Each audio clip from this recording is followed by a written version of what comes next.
Hello everyone, a very good noon. Today I'm going to teach you a very important topic that is of nucleosome that do come in examination in class 12th, and this is the topic from the chapter Molecular Basis of Inheritance, chapter number 6 from NCERT textbook of class 12th and subject biology.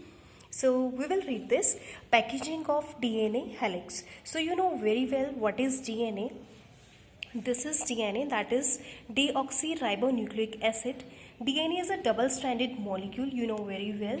So what actually is told in packaging is that, so how the DNA is coiled inside the mammalian cell. As we all know, we all humans belong to the mammalian category, and how the packaging of DNA helix. This DNA helix is double-stranded structure. How it is coiled inside a mammalian cell. This will be explained in this topic. So let's read lines. Taken the distance between two consecutive base pairs as 0.34 nanometer, if the length of DNA double helix in a typical mammalian cell is calculated by multiplying the total number of base pairs with distance between two consecutive base pairs. See, इसमें ये क्या बताना चाहते हैं? इसमें ये क्या कहना चाहते हैं कि packaging of DNA helix is done, how it is done in this. First of all I would like to tell you कि 1 नैनोमीटर जो होता है वो 10⁻⁻⁹ मीटर के बराबर होता है. ह्यूमन सेल में 46 क्रोमोसोम्स होते हैं और हमारा जो ह्यूमन बॉडी है वो डिप्लॉयड इन नेचर है, क्योंकि 46 क्रोमोसोम्स 23 पेयर्स की फॉर्म में एग्जिस्ट. 23 पेयर्स होते हैं जिसमें 22 ऑटोसोम्स होते हैं, और मेल और फीमेल में 23 पेयर्स होते हैं total. 22 pairs of autosomes in one of XX in female and XY in male, that is the sex chromosomes.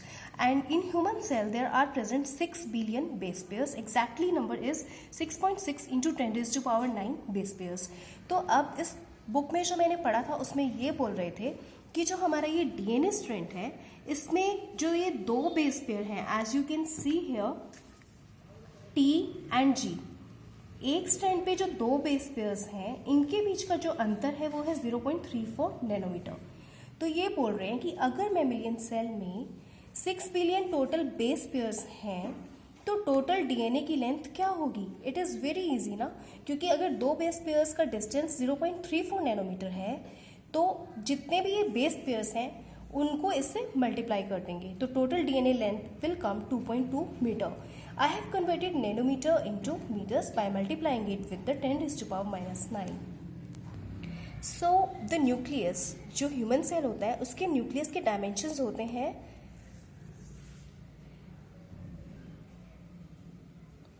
10⁻⁻⁶ metres. तो देखिए एक मैमिलियन सेल की जो डीएनए की लेंथ है वो 2.2 मीटर्स और न्यूक्लियस का साइज है 10⁻⁻⁶ metre. So how amazing it is, how better, how super coiled the DNA inside the mammalian cell. एक और एग्जांपल है ई कोलाई आपको पता है ये बैक्टीरिया होता है जो हमारी स्मॉल इंटेस्टाइन में भी रहता है, और इसकी डीएनए की जो लेंथ है वो इन्होंने दी है 1.36 millimetres. Can you calculate the number of base pairs in E coli? या व्हाई नॉट. अब डीएनए के जो बेस पेयर्स का डिस्टेंस था, जब भी डीएनए लिखा आएगा you have to write down 0.34 nanometres, और टोटल डीएनए 1.36 मिलीमीटर दिया है. So how we will do it, this is how we will do it. 0.34 into 10⁻⁹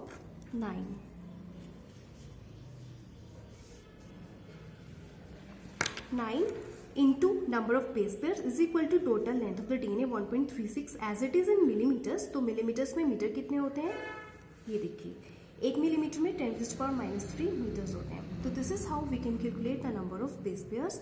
और इसी बेस पर फाइनल एग्जाम में या फिर NEET, that is in national entrance test examination for pre medical test, उसमें भी ये क्वेश्चन अक्सर पूछा जाता है. Even in AIIMS this question is asked, or in different exams this question is very common. So the distance between two base pairs multiplied by total number of base pairs is equal to total length of the DNA. These are some questions which are asked in NEET and AIIMS and also in board examination. 1 million is equal to 10⁻⁶, 1 billion is equal to 10⁻⁹, 1 trillion is equal to 10⁻12, 1 nanometer, 1 angstrom. 1 angstrom is equal to 10⁻⁻10 meter, right? So the next topic in this is that in case of eukaryotes, there are two types of organisms, prokaryotes and eukaryotes. Prokaryotes में nucleus नहीं होता, pro means not true and karyo means nucleus, but इसमें nucleoid होता है. Eukaryotes में u means true and karyo means nucleus, right? So organization is quite complex. Here DNA is negatively charged due to presence of PO4 2 negative. अब DNA के structure में DNA की full form क्या होती है? Deoxyribonucleic acid, right? तो nucleic acid में क्या क्या होता है? न्यूक्लियोटाइड्स होते हैं, शुगर, फॉस्फेट और base, right? Sugar, phosphate and base. तो फॉस्फेट का जो स्ट्रक्चर होता है वो PO4 2 नेगेटिव होता है, इसलिए जो डीएनए होती है वो नेगेटिवली चार्ज होती है. और क्या होता है? पॉजिटिव प्रोटीन्स होते हैं. पॉजिटिव प्रोटीन्स कौन से होते हैं? Histone proteins. हिस्टोन प्रोटीन्स जो होते हैं वो किसके बने होते हैं? अमाइनो एसिड के. डियर फ्रेंड्स, हमारा टॉपिक है न्यूक्लियोसोम. अब न्यूक्लियोसोम में क्या क्या होता है? एक्चुअली न्यूक्लियोसोम में कुछ प्रोटीन्स होते हैं और डीएनए होती है. अब डीएनए तो हो गई हमारी नेगेटिवली चार्ज. अब नेगेटिवली चार्ज के पास हमेशा अपोजिट चार्ज आयंस आएंगे और वो है पॉजिटिवली चार्ज. नेगेटिव के पास पॉजिटिव आएगा, right? They will attract each other. तो न्यूक्लिक एसिड डीएनए के पास आते हैं पॉजिटिव प्रोटीन्स, हिस्टोन्स. न्यूक्लियोसोम का जो स्ट्रक्चर होता है वो ऐसा होता है. ये जो होते हैं ये हिस्टोन प्रोटीन्स हैं. ये वाले, ये जो ग्रीन आपको नजर आ रहा है ये पूरा, ये हिस्टोन प्रोटीन्स है. और जो ये इसके तरफ घूम रहा है ये क्या है? ये डीएनए नेगेटिवली कॉइल्ड है. तो इस तरह से ये बहुत अच्छे से एक दूसरे को बाइंड कर सकते हैं. It's written here, in eukaryotes this organization is much more complex. Eukaryotes हम हैं जिनमें न्यूक्लियस होता है. There is a set of positively charged basic proteins called histones. Histones होते हैं. अब histones क्यों पॉजिटिवली चार्ज हैं? क्योंकि उनके अंदर हिस्टोन्स जो होते हैं उनमें क्या होता है? बेसिक अमाइनो एसिड्स होती हैं. अब अमाइनो एसिड्स बेसिक भी होती हैं, एसिडिक भी होती हैं और न्यूट्रल भी होती हैं.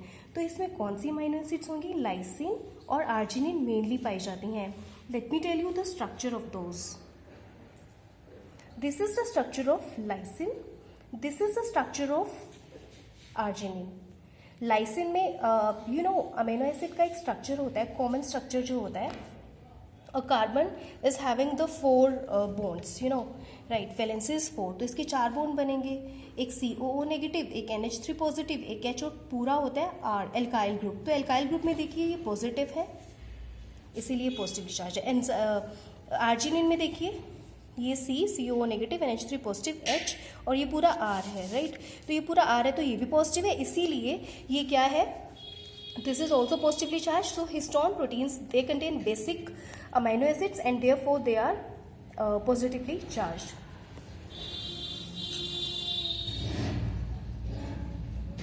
तो क्या होता है? Histones are rich in basic amino acids. Both the amino acids carry positive charge in the side chains. Histones are organized to form a unit of 8 molecules called as histone octamers. अब जो histone proteins होते हैं ना वो 18 number होते हैं और वो 8 इकट्ठे होकर क्या बनाते हैं? ऑक्टामर. और जो नेगेटिवली चार्ज डीएनए होती है वो उन सभी ऑक्टामर्स को कवर कर लेती है. अब जो ये है ना इसमें सारे 8 हिस्टोन ऑक्टामर्स पड़े हुए हैं और ये डीएनए नेगेटिवली चार्ज उसको कवर करके रखे हुए हैं. और जो इसे पूरा बोलते हैं न्यूक्लियोसोम. इसको क्या बोलते हैं? Nucleosome. Nucleosome constitute the repeating unit of a structure in nucleus called chromatin. जब ये न्यूक्लियोसोम न्यूक्लियस में प्रेजेंट होता है उसे बोलते हैं हम क्रोमेटिन. और ये जो टिपिकल न्यूक्लियोसोम होता है इसमें 200 base pairs of DNA helix होते हैं. जो ये टिपिकल न्यूक्लियोसोम है इसमें जो डीएनए कवर इसने कर रखी है उसमें 200 बेस पेयर्स हैं. तो जो न्यूक्लियोसोम होता है वो क्या होता है? क्रोमेटिन के अंदर ऐसे लगता है जैसे कि एक बीट हो on a string. Bead is octamer, histone octamer, और स्ट्रिंग क्या है? डीएनए है और उसे हम क्रोमेटिन भी कहते हैं. और chromatin is this nucleosome is package to form the chromatin fibres. और ये क्रोमेटिन फाइबर्स जो होते हैं वो कॉइल्ड एंड कंडेंस्ड होते हैं at metaphase stage. Do you remember students cell division in the chapter? It is a chapter in class 11. Metaphase stage is the stage where the chromosomes during the cell division they come at the equatorial plate, right?